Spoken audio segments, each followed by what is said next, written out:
Good morning, Trisha. Yeah. Yep. I didn't laminate anything, so.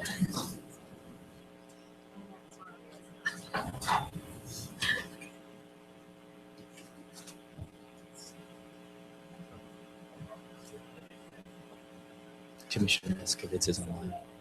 Escovitz is online. Oh, he called. Commissioner Escovitz, are you still there? I am. Commissioner Kasher? Here. Commissioner Escovitz? Here. Commissioner Wasserman? Here. Commissioner Wynn? Here. Chair Remke? Here. Okay, good morning, welcome.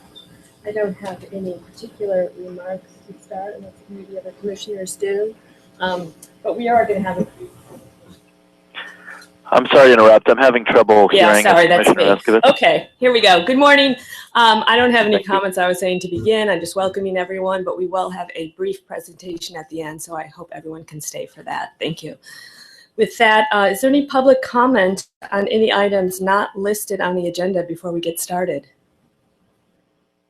Okay, seeing none, we'll go to item 2, an approval of the minutes. Did you have some comments on that, Commissioner Wasserman, some corrections? I made those edits. I just didn't distribute them yet. I put them up online. Can you just briefly say them so we all know what we're talking about? I don't recall off the top of my head at this point. I noticed just some non-substantive. Okay, I believe it was just some things on the opening welcome remarks that were not worded properly so I think that was it. They're non-substantive. The ones that are out in the hallway now are the ones that have been corrected. Okay, they will be.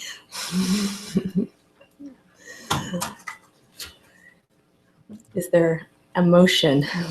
I move approval of the minutes. I'll second. Commissioner Kasher? Yes. Commissioner Escovitz? Yes. Commissioner Wasserman? Yes. Commissioner Wynn? Yes. Chair Remke? Yes. Okay, well, we're going to move to item 3, which relates to amendments to our regulations.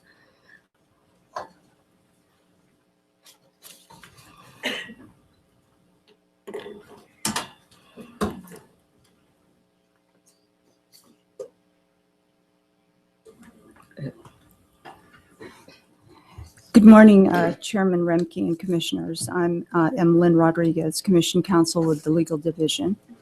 I'm presenting for adoption proposed amendments to Regulation 18215, dealing with payments for fundraising events from lobbyists and lobbying firms. Last year, the legislature introduced ethics bills, SB 1441 and AB 1673, that changed the definition of contribution under the Act. This was in response to a highly publicized enforcement action involving a registered lobbyist who hosted in-home fundraisers and provided non-monetary contributions to dozens of officials whom he was registered to lobby. The statutory changes were intended to ban lobbyists from hosting fundraising events at their homes and offices for officials that they are registered to lobby.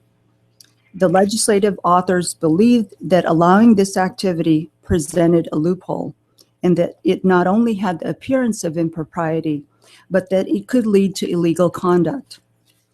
Previously, lobbyists were allowed to host fundraisers that cost up to $500 in their home, even though they were prohibited from making campaign contributions of any amount to candidates for offices they are registered to lobby.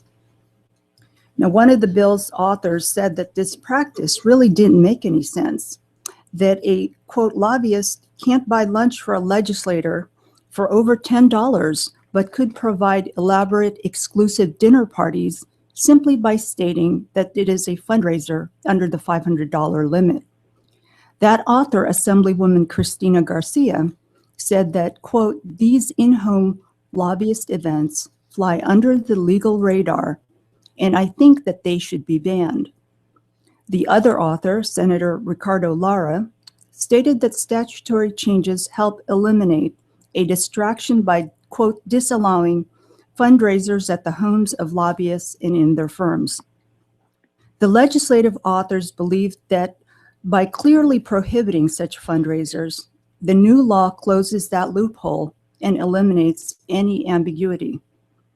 The statutory changes provide that payments for the cost of fundraisers held in the home of a lobbyist or the office of a lobbying firm, regardless of their budget, are campaign contributions attributable to the lobbyist for purposes of Section 85702. This is the section that prohibits lobbyists from making a contribution to an official he or she is registered to lobby. In effect, it was intended that if a lobbyist hosts an in-home fundraiser for an official he or she is registered to lobby, it would be a prohibited contribution to that official. The legislative record and the author's comments are clear. This is the intent behind the statutory changes. The proposed regulatory language was published and noticed to the public in early January. The statutory changes became effective January 1st of this year, and we believe that the Commission should provide guidance in applying the statute as soon as possible. We did receive one public comment last week. I spoke with Mr. Hiltak, who represents IGA, the Trade Association for Registered Lobbyists, and he suggested that the effect of the law could be avoided by reimbursing lobbyists hosting an event at his or her home so that no payment would be attributable to the lobbyist. We believe this practice circumvents the law and is contrary to its stated purpose. The regulatory proposal before you incorporates the statutory changes and also provides that a payment from a lobbyist holding an in-home fundraiser for an official he or she is registered to lobby may not be reimbursed by any person. The proposed amendments give the new law meaningful effect and fully implements the legislative intent. We believe the Commission has the authority to effectuate the purposes of the Act through regulations and to avoid a result that would subvert those purposes. Section 81003 states that the Commission may liberally construe provisions of the Act to further its purposes, to increase the public's confidence in the political system, and to reduce the appearance of impropriety and undue influence. So staff recommends that the Commission approve the proposed amendments to Regulation 18215. Thank you. Any questions or comments from the commissioners? Maybe later if possible. Okay. Is there any public comment? Do we have Mr. Hiltak here?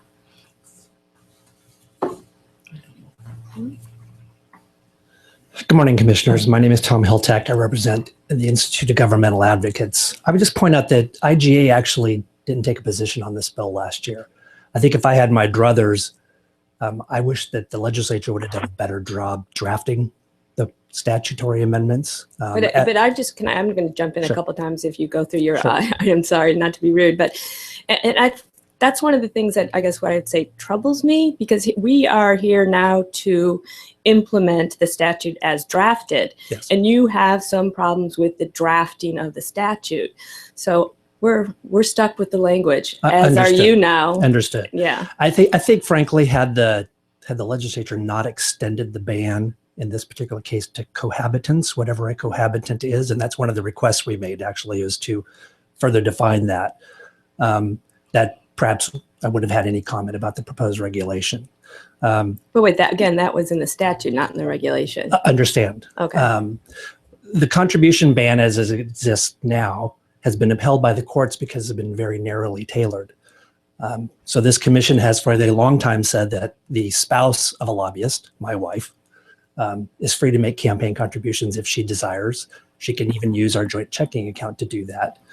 But this ban now, and this limited exception of a $500 contribution, which was not a contribution under the prior version of the statute, that my wife would be similarly prohibited.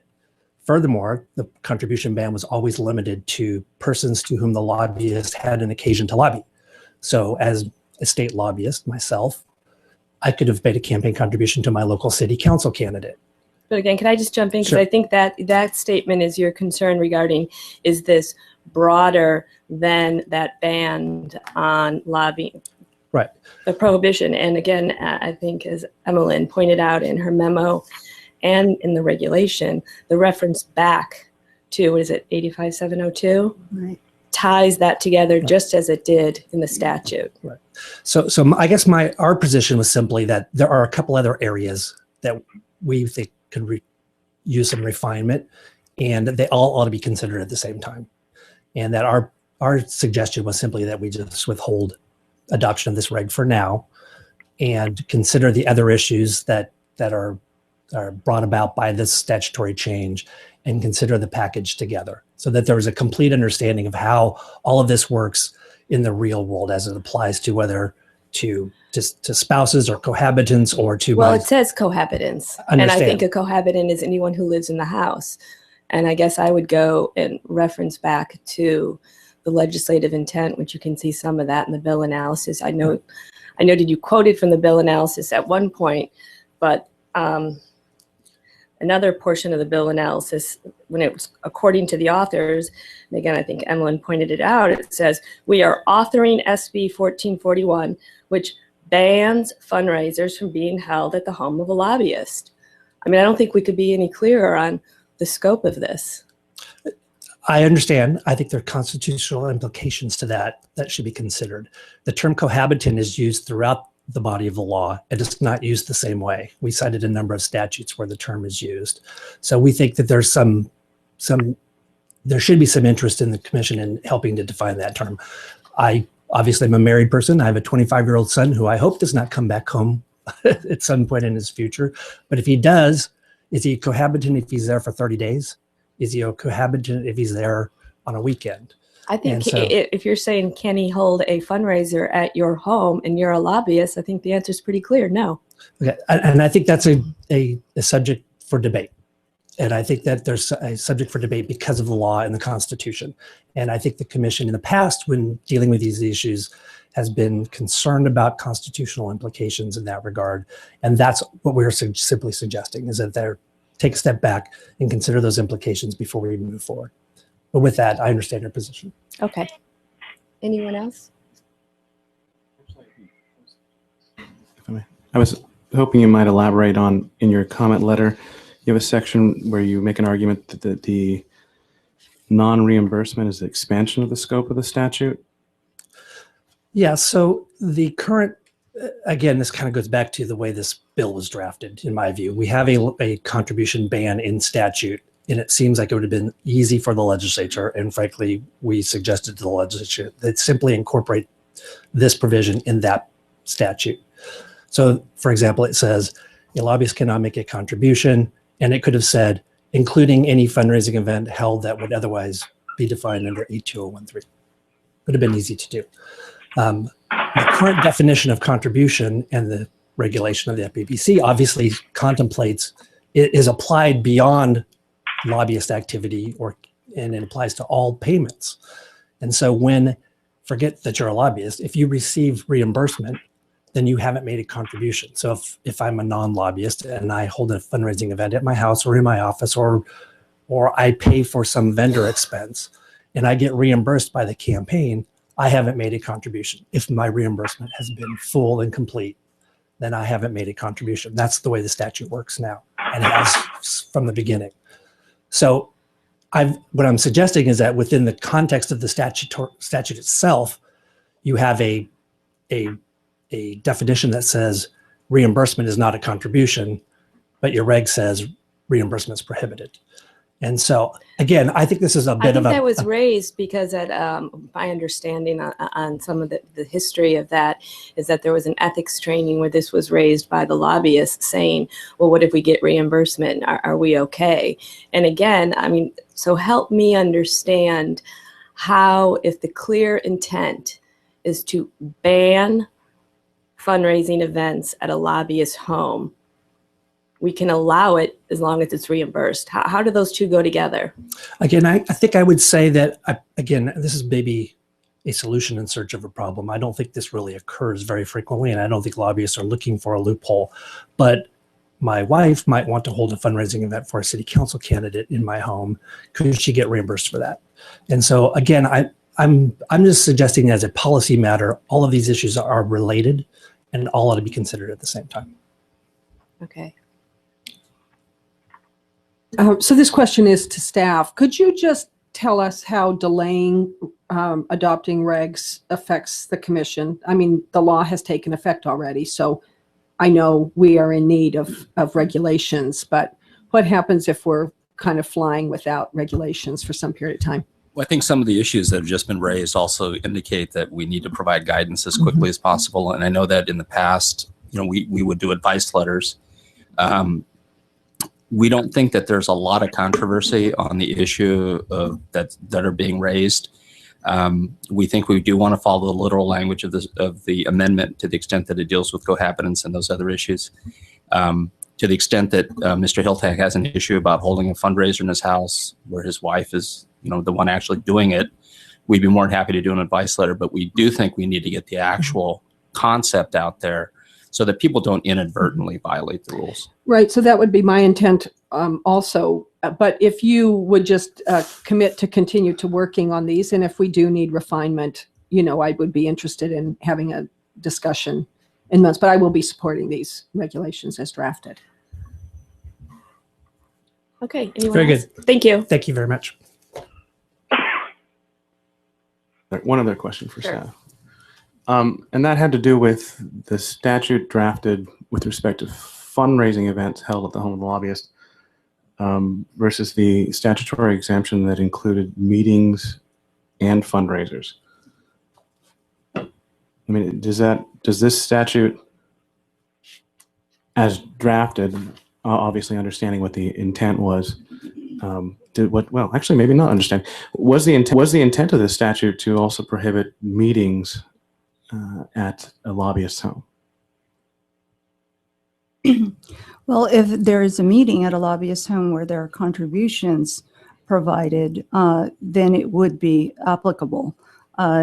It says meetings or fundraisers in the statute, and the statutory changes refer to fundraising events. Fundraising events is not defined under the Act, and we would broadly construe that to include a meeting where there is money raised. I guess it's to get around what you call it Right. versus what the intent of the gathering is. Right. Yes. Okay. I'll move to approve the amendments to Regulation 18-215. I'll second. Commissioner Kesher, Yes. Commissioner Eskovitz, Yes. Commissioner Wasserman, Yes. Commissioner Nguyen, Yes. Chair Rumke. Yes. This motion passes. Okay. Thank you, Emmeline. All right. Item 4. Further amendments to our regulations. This one regarding the Legal Defense Fund.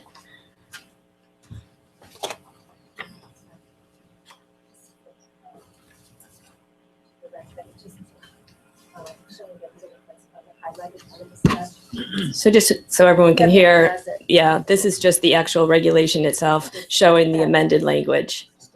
Statute, sorry.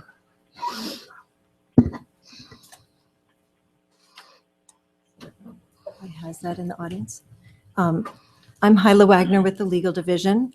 And the next item up is a minor amendment to the Legal Defense Fund regulations.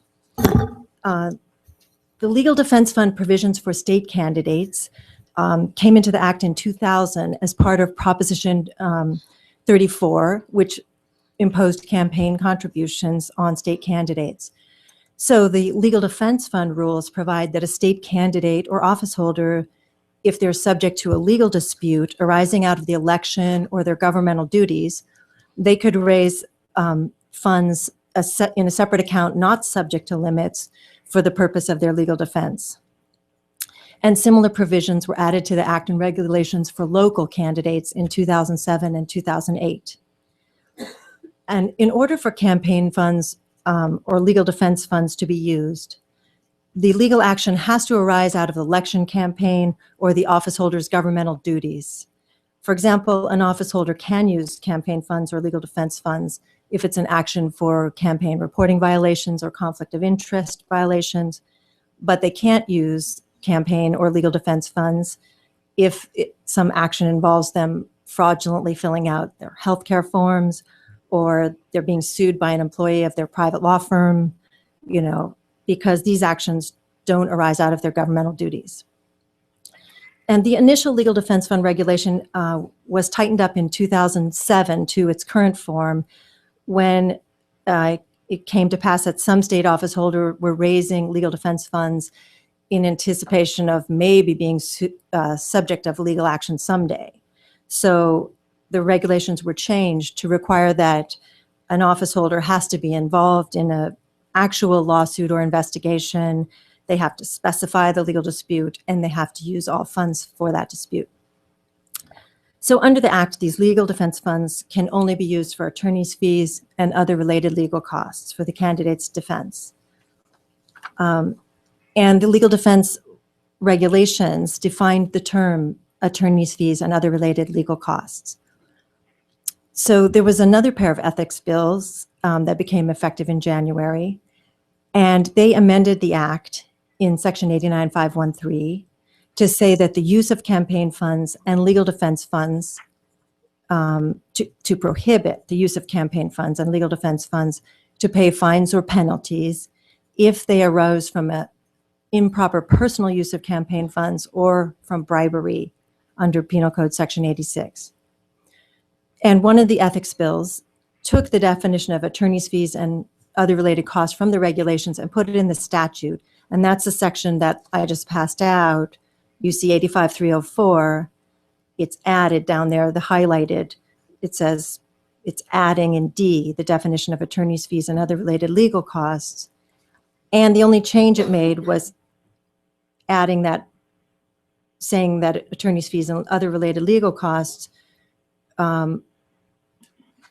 before the legal defense fund said you couldn't use it to pay a fine, penalty, or judgment at all. And now it says you can only use it to pay a fine, penalty, or judgment as authorized by this other section, 89513C. 89513C, if you want to, and that provides that you could use funds to pay for fines and penalties for parking tickets incurred in your governmental work, or other actions that you could, that the Act permits you to pay attorney's fees for. But in no event can you use them for improper personal use of campaign funds or for fines arising from bribery. So it just is the little change to the regulation is matching the change made to the statute. So I've been trying to grasp this, as you know, because to me, I understand that this was this is a result of the reform legislation. But if I'm understanding what you're saying, the legal defense fund, previously you could not use for any fines, correct? No fines, no penalties. Right. And we've reformed it to now allow those funds to be used for fines and penalties. I understand with certain exceptions or narrowing. Is that fair to say? In my editorialized way? Yes, it had that effect. Okay. I mean, it tightens up the one section, but it ends up, permitting a little bit additional use under legal defense funds but it keeps the same standard in both sections now, what you could use campaign funds and what you could use legal defense funds for. Right. And I understand. I mean, we have to be consistent with the statute. Mm-hmm. I'm just pointing out that this isn't our policy decision, but yet it's the decision that we're complying with, which is to actually allow legal defense funds now to be used for fines and penalties. Yes, with those new qualifiers. It's not, but not those from personal use of campaign funds, not those involving bribery. Okay, thanks. Any other questions? Okay, any public comment on item 4?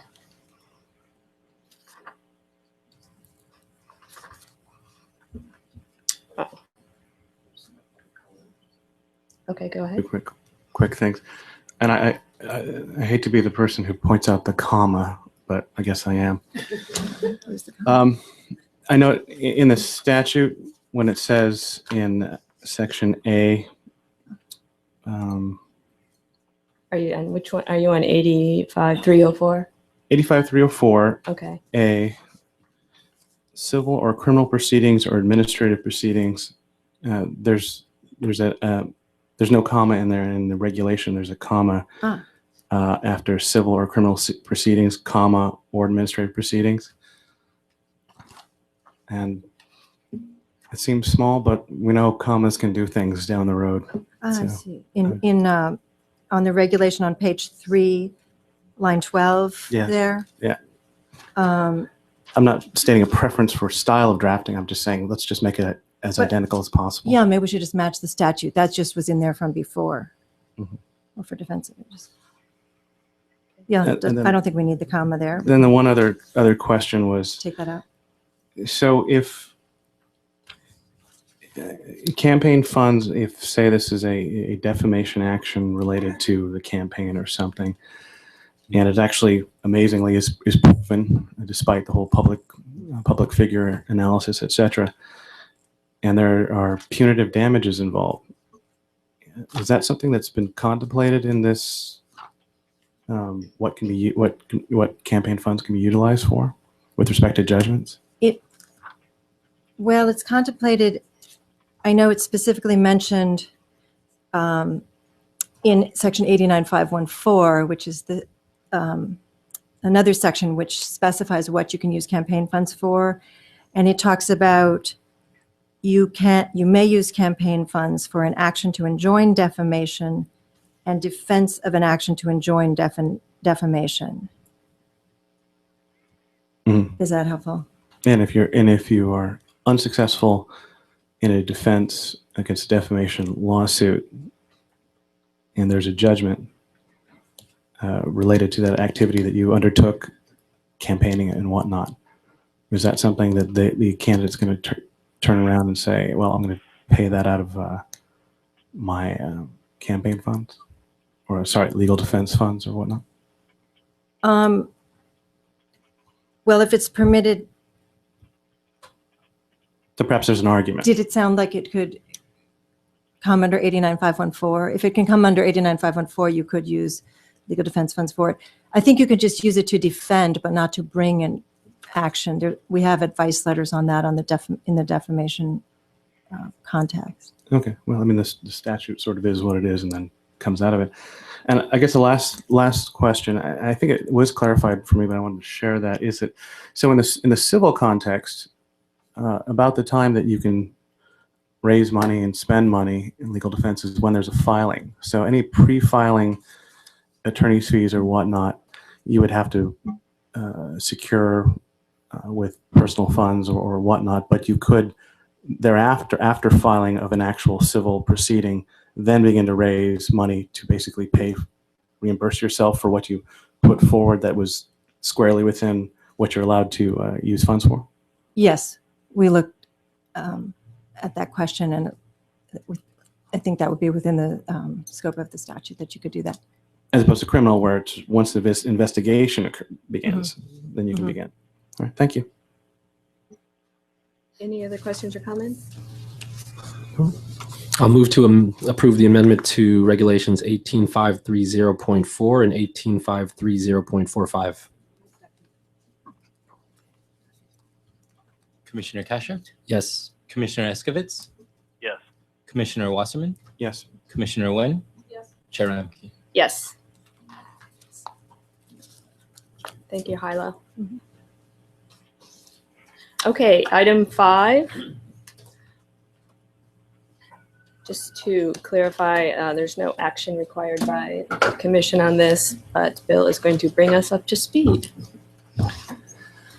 Thank you, Chair Ramke, and good morning, Commissioners. After much anticipation, we are here today to unveil the newly organized structure for the conflict of interest regulations. Because the Commission has already approved this procedure, as Chair Remke just pointed out, staff is not presenting anything new for adoption today, But the matter is, we're here to keep the commission up to speed and to notify the public that the switchover now is official. There is one small item that changes from the package that was presented to you today, and this was the item that was mentioned in Mr. Mason's comment letter at page 2, line 14. That begins government agency means any state or local agency. And then we had crossed out or any entity or organization acting as a governmental agency as determined under regulation 18700.1. We do not have that in 18700.1 anymore. So we just need to cross out the as determined under regulation 18700.1 and leave the language that precedes that back in there. So again, that's a non-substantive change, more of a clarification because we crossed out too over-deleted. much. Yeah, we overkilled We it. got excited and kept crossing Yeah. out. Okay. All right. Pen slipped. So the rest of it, though, is showing how this section looks as of now That's correct. and where everything fell into place. And we have a couple, well, one step left and some possible cleanup on this in the future. We have next month, we will present step 3, which is public generally. And then there's one more step after that, which is making or participating in a governmental decision. And then any cleanup. Okay. I hope there won't be too much. Any questions on item 5 and the conflicts of interest? Oh, sorry, go ahead. Well, I'd just like to thank staff for this. When I started on this commission, the conflict stuff was just impossible to understand. There were way too many steps. So I really appreciate your willingness to really tackle this issue. And I think we're all going to be better served by it. Thank you. Thanks. Go ahead. So the governmental agency language would continue to say means any state or local agency or any entity or organization acting as a governmental agency, but the surplusage about a regulation that doesn't exist Goes away. And then if we later do come back and define it in a regulation, we would plug that back in there. But it's not there now. That So one's- it's a that's- non-existent right. point. Yeah. Right, but the sort of the jury's in-ray still out on Siegel, that one. but the in-ray Siegel kind of language is still acting as a government agency. That's correct. Okay. Any public comment on item 5?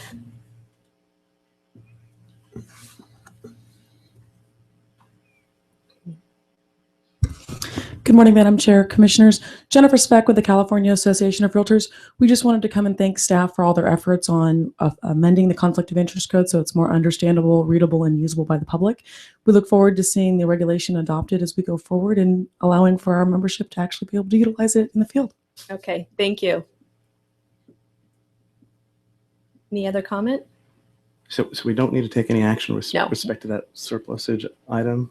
No, because again, it was, Bill They've actually deleted it deleted it as before. part of this, moving it forward. Yeah. So it's really just to keep it consistent That's- and not changing the law is the goal. Make sure we were on the right rulemaking path. John, do you agree? Yes, that's correct. Non-substantive changes usually are done even outside the meeting. So that's a Okay. non-substantive change. All right. Thank Thank you, you. Bill. Thank you.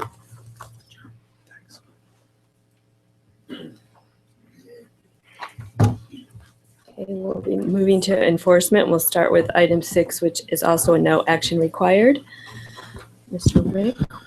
Good morning, Madam Chair and members. I'm Gary Wank, Chief of Enforcement. I have with me Galena West, who's currently a staff counsel 4, but will be also serving as the interim enforcement chief starting March 1st. So she's getting her first taste of the joy of being at the table. Welcome, Galena.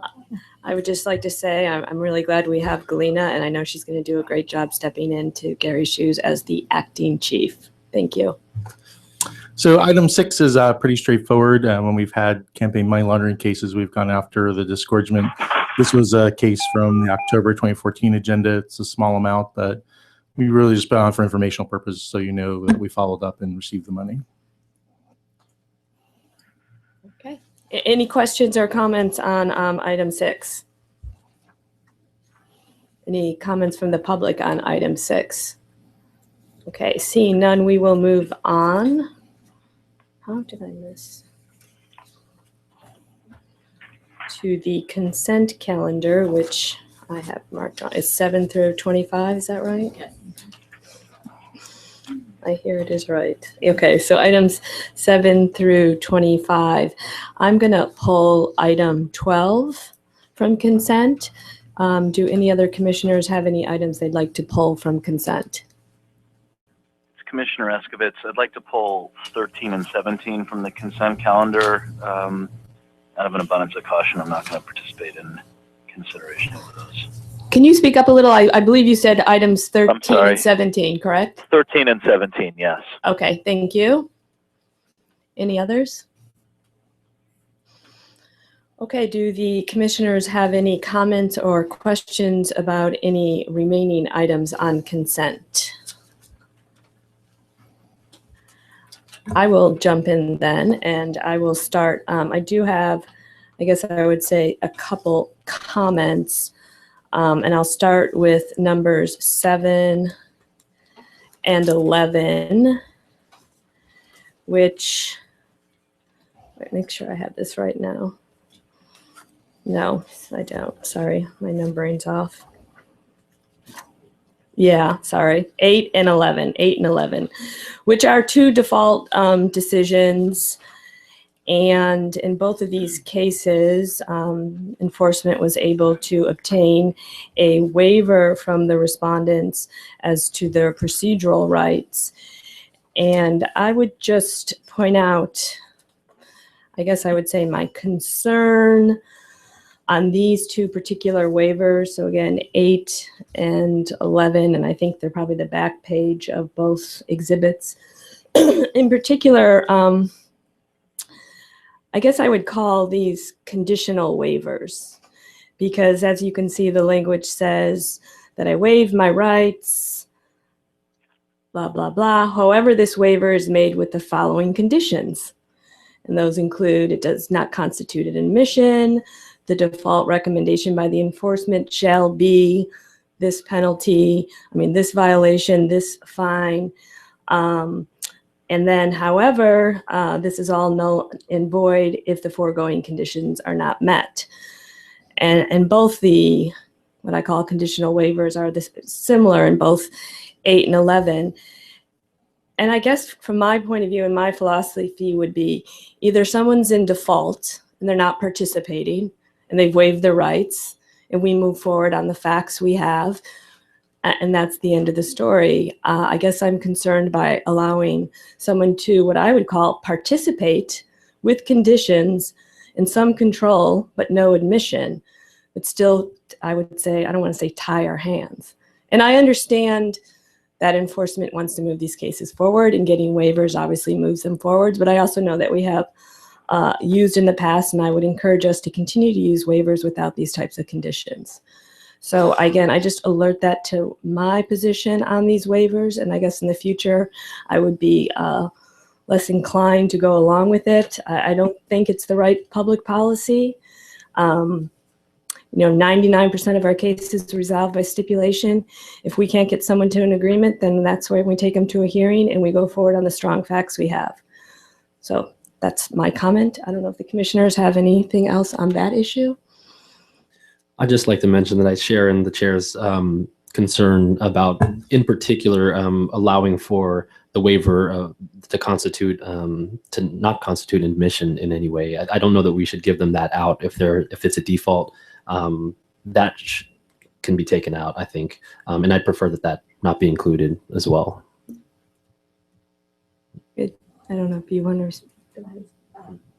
So when I read it, I didn't read it exactly like that. I hear what you're saying, and I'll watch for it in the in the future. I did call Gary about this one, and was wondered, like, why is there a default when he did agree to the maximum fine? I have this, if they're not going to really cooperate, they need the maximum fine when there's been a history of it. But I was persuaded by Gary with the maximum fee and efficiencies, that this was a good deal. I hadn't really thought of it the way you mentioned it, and I will watch for that in the past, because I agree. I think that's, kind of questionable.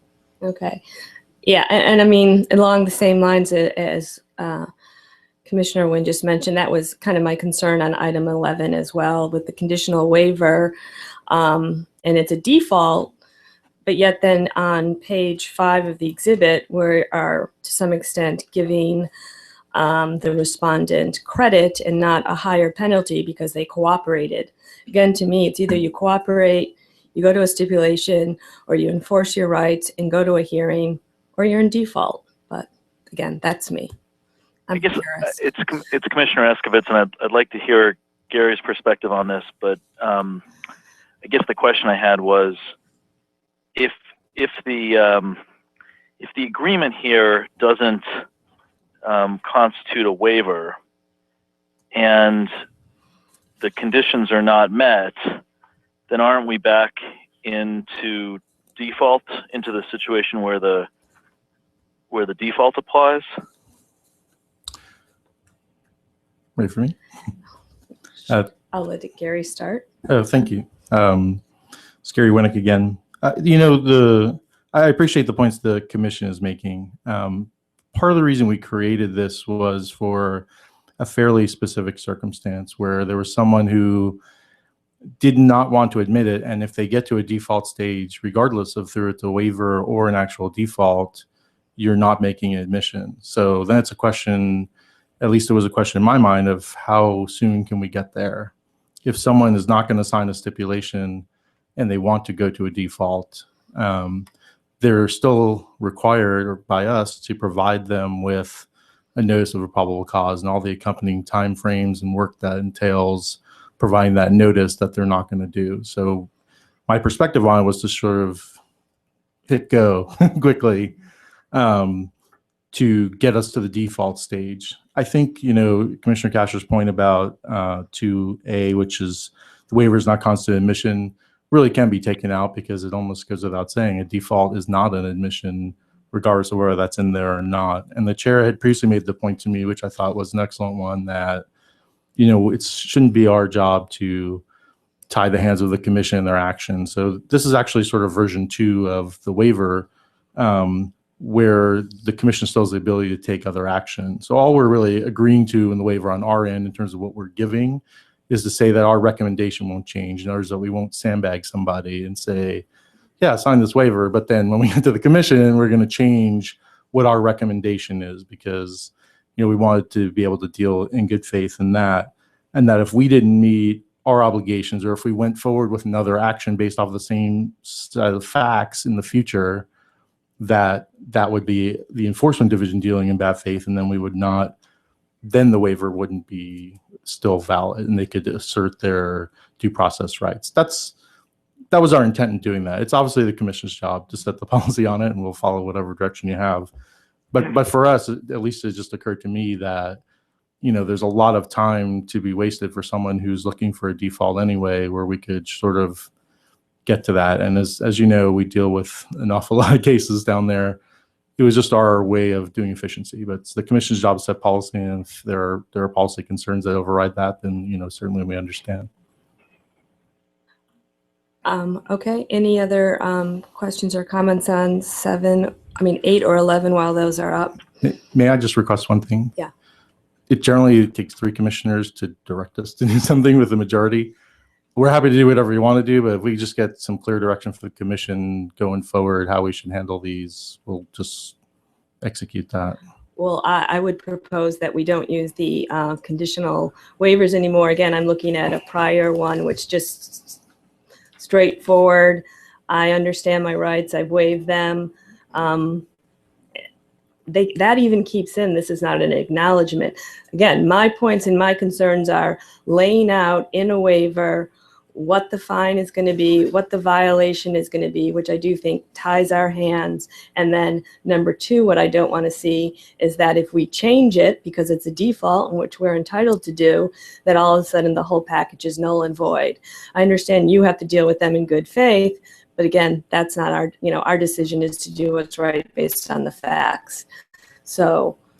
Right, but I think this actually allows you to take any action you want to take. The commitment really is on our end, just to live up to our word. Well, that's not how it reads. The waiver shall be null and void if any of the foregoing conditions are not met. Right, but the foregoing conditions are that we will make that recommendation that we're not going to pursue anything beyond that if you adopt the default. That's Well, then the this needs commitment. to be redrafted because it says, I hereby waive my rights.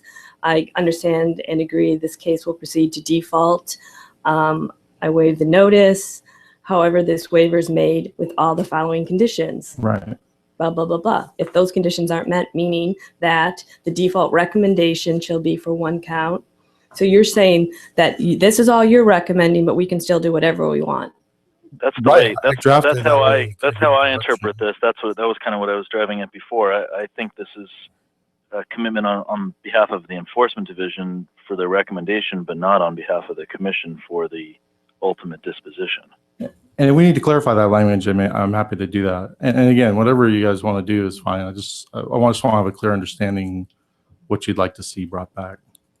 But that was our intent in drafting it that way. Okay, that's not how I read it. But even if that is the intent, I guess my issue still goes to the bigger policy concern about either someone participates and reaches a stipulation, which I feel, is a very generous opportunity to resolve something quickly, where they have a say in the wording of the stipulation. Obviously, it's always negotiated along with the fine, or they object to entering into an agreement and they go to a hearing, or they don't participate and there's a default. I mean, I guess we've created a hybrid, which I'm personally not comfortable with, calling it a default, but yet they're participating and getting some benefit of that. That's my position. I would just throw one more fact in just for your consideration. The other benefit, at least from my perspective, about the way we default is we generally get the check and don't have to go into collection proceedings. Again, whatever the policy is fine. But Perhaps we could just bring this up at another event if no one's prepared to decide right yet. Yeah, we'll take further consideration and thought, and then we can bring it up at a following hearing as to how we really want to use the default or what the default rules really allow for. So I'll ask legal to bring that back to us, as well as possibilities for what we can do and what our procedures allow. Okay, anyone have?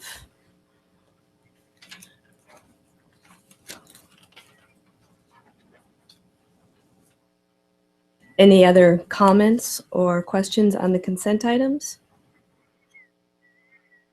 Okay, are there any public comments on the consent items? Okay, seeing none. I'll move to approve the consent items numbers 7 through 25, with the exception of 12, 13, and 17. I second that. Commissioner Kasher, Yes. Commissioner Eskovitz, Yes. Commissioner Wasserman, Yes. Commissioner Nguyen, Yes. Chair Remke. Yes. This motion passes.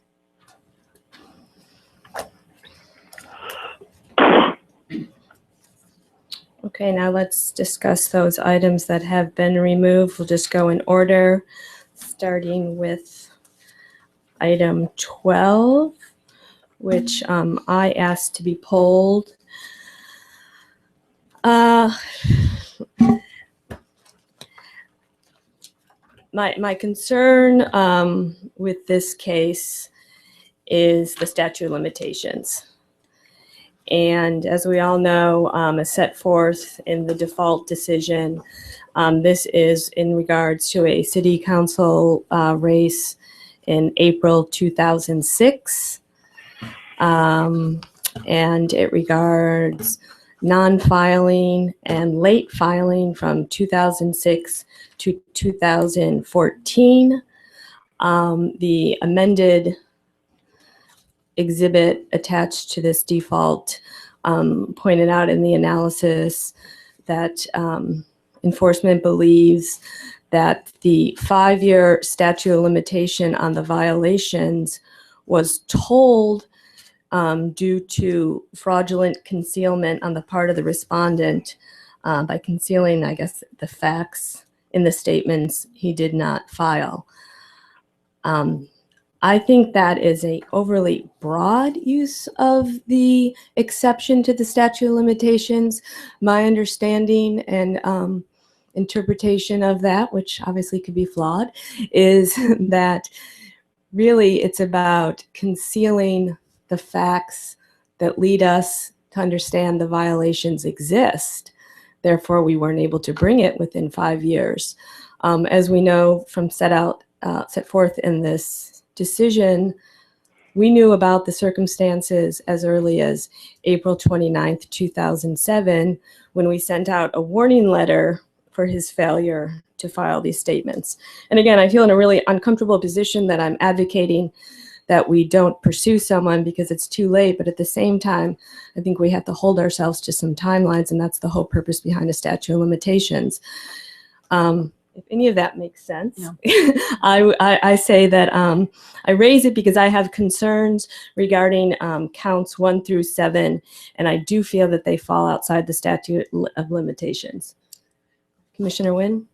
Thanks very much. Yeah, when I read this staff report, I did notice, I said, why the long time between August 29th, 2007, when we sent, I think, our first letter, and then January 31st, 2011, when we sent them a second letter. So Sure. Maybe staff could just address that. Yeah, thank you, Gary Wenke again. There were a couple of issues going on while we made this recommendation. Again, obviously, it's up to the commission. It's a default, so you have lots of room to do what you wish. The commission, this current version of the commission's direction has been, I think rightly so, to be aggressive, if you will, on non-filers, particularly ones that don't respond and get to a default stage and the penalty's gone to the max. Maybe we got a little too excited by that direction. But I was sort of taking that cue to try and apply it. I think with the warning letter, the issue was when we sent out a warning letter, we also asked that you fix that as sort of a condition of getting your first bite at the apple. None of those were ever fixed. And really, this particular respondent is just one of those 1 in 1,000 people who just absolutely does not respond, does not respect the commission, does not provide any kind of response to what is really a pretty straightforward issue. So we just felt strongly about the fact that they ignored the warning letter. We can spend a year debating whether it admits the language or not. I mean, it's obviously we think it does, and that's, you know, there's no, I think, case law or any interpretation on it. But obviously it's up to the commission. But that was what our thinking was behind going forward aggressively on it. So has this gentleman filed any of these late fees? So it's no. Well, wait, let me. So it was from 2006, 2007. Our warning letter went out. We didn't contact him again until 2012, and he did file late, the 2010 through the 2012. Which at that point he also terminated his committee. Okay. Sorry, and I apologize. You are correct. The ones that aren't charged were filed. That's correct. Okay. Anyhow, I really do have a concern.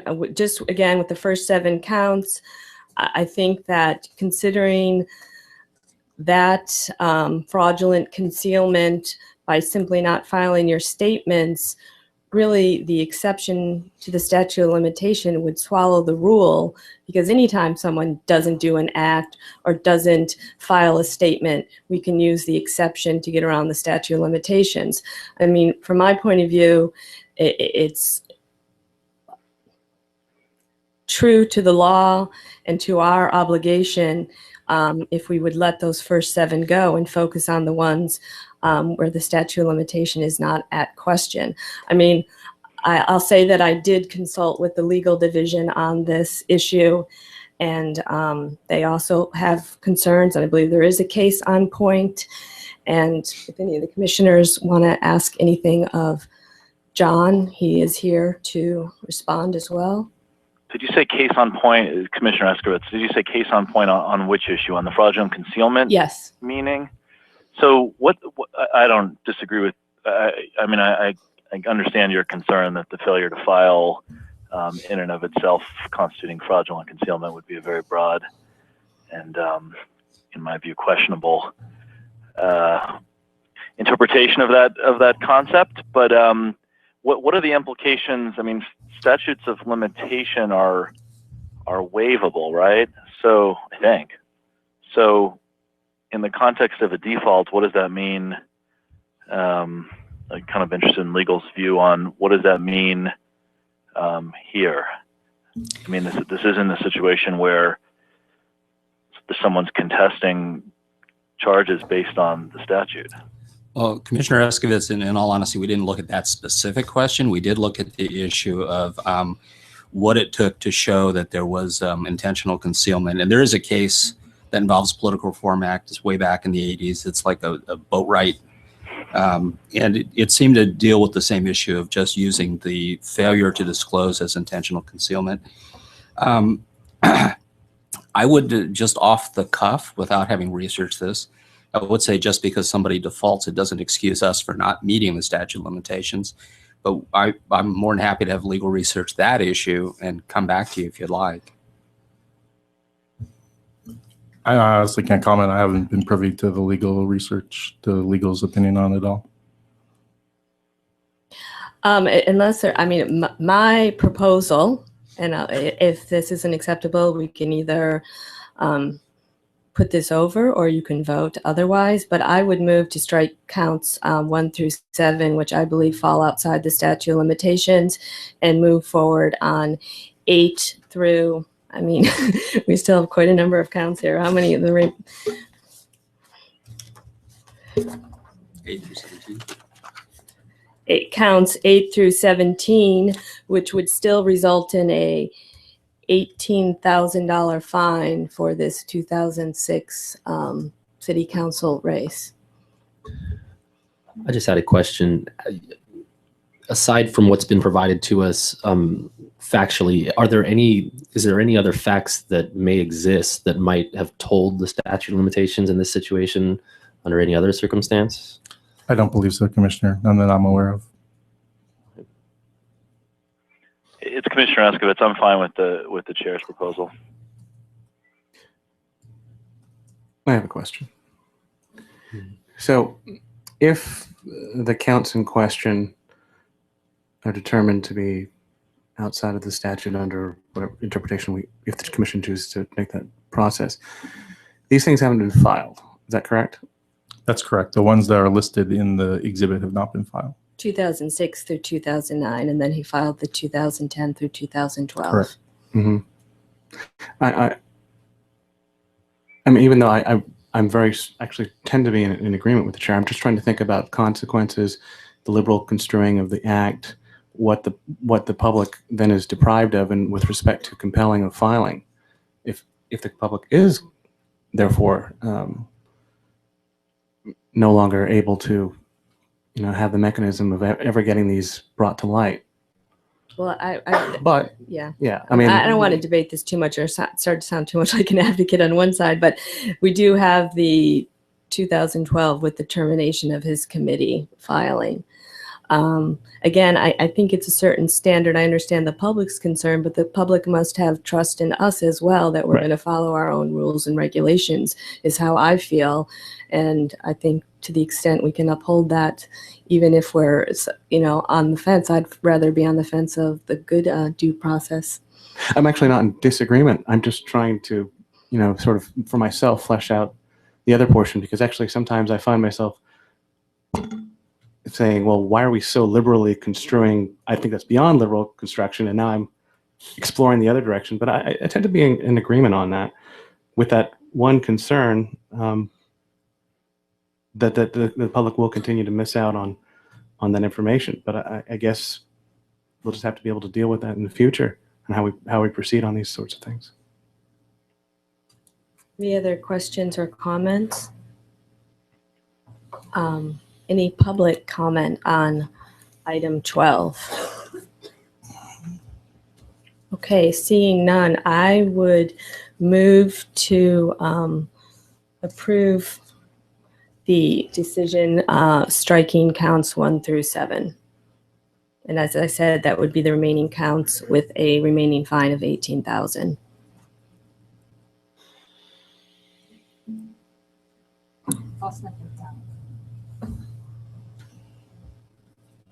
Commissioner Kasher, Yes. Commissioner Eskovitz, Yes. Commissioner Wasserman, Yes. Commissioner Nguyen, Yes. Chair Remke. Yes. This motion passes. Okay. Item 13, were there any questions or comments from the commissioners?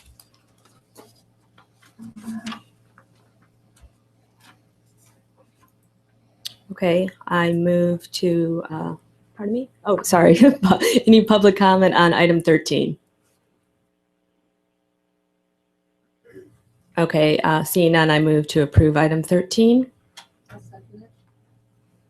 Commissioner Kasher, Yes. Commissioner Wasserman, Yes. Commissioner Wynn, Yes. Chair Remke. Yes. This motion passes. Okay, then we have item 17. Any questions or comments from the commissioners on item 17? Any public comment on item 17? Seeing none, I move to approve item 17. Second. Commissioner Kasher, Yes. Commissioner Wasserman, Yes. Commissioner Wynn, Yes. Chair Remke. Yes. This motion passes. Okay, thank you. I think that's all. Thank you, enforcement team.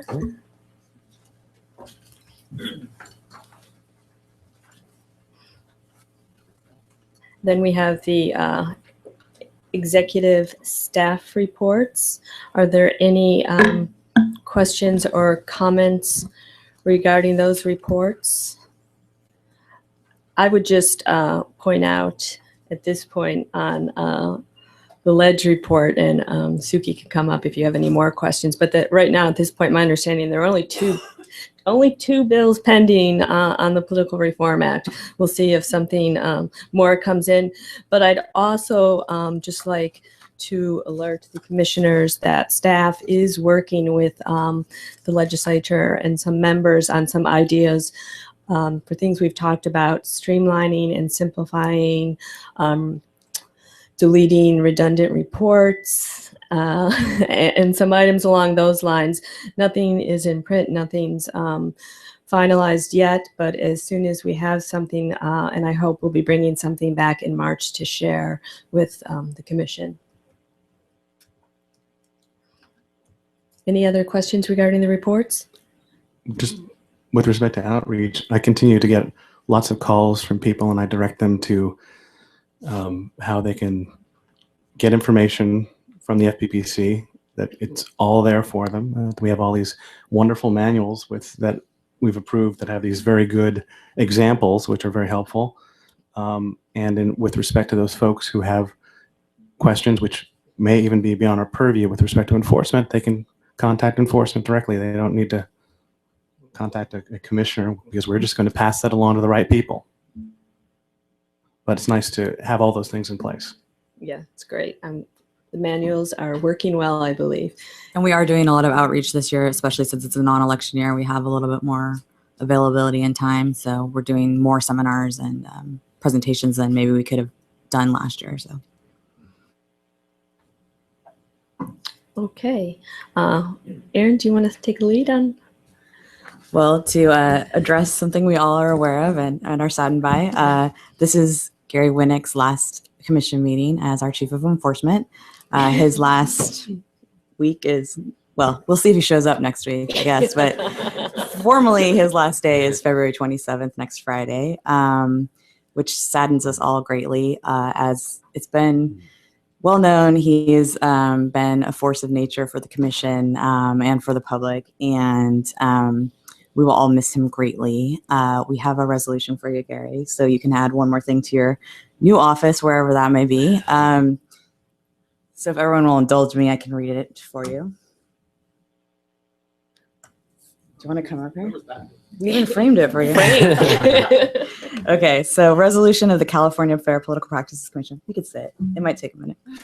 The California Fair Political Practices Commission, pursuant to its statutory responsibility for the impartial and effective administration, implementation, and enforcement of the Political Reform Act of 1974, and in order to effectuate its purpose, does hereby announce and proclaim and resolve that Gary S. Winnick is recognized and honored for his loyal and dedicated service to the Fair Political Practice Commission. Now, therefore, be it known to all persons that whereas Gary S. Winnick is concluding more than 5 years of service as the Chief of Enforcement of Division with the Fair Political Practices Commission, and whereas Gary S. Winnick led the Enforcement Division to adopt systems and procedures to focus on prosecuting the most serious violations of the Political Reform Act and aggressively compelling compliance with the Act, And whereas Gary S. Winnick was recognized as a 2013 California Lawyer Attorney of the Year in the category of government law for his work on the campaign money laundering case that revealed a nonprofit with connections to national organizations as the true source of major illegal contributions. And whereas Gary S. Winnick has worked tirelessly during his tenure to ensure that the goals of the Political Reform Act are realized, all to the great benefit of the Commission, its staff, and the public interest. Now, therefore, be it resolved that the Fair Political Practices Commission, on behalf of its members, its staff, and the people of the state of California, which they serve, does hereby extend to Gary S. Winnick its most sincere gratitude and appreciation for his loyal and selfless service, and its best wishes for continued success.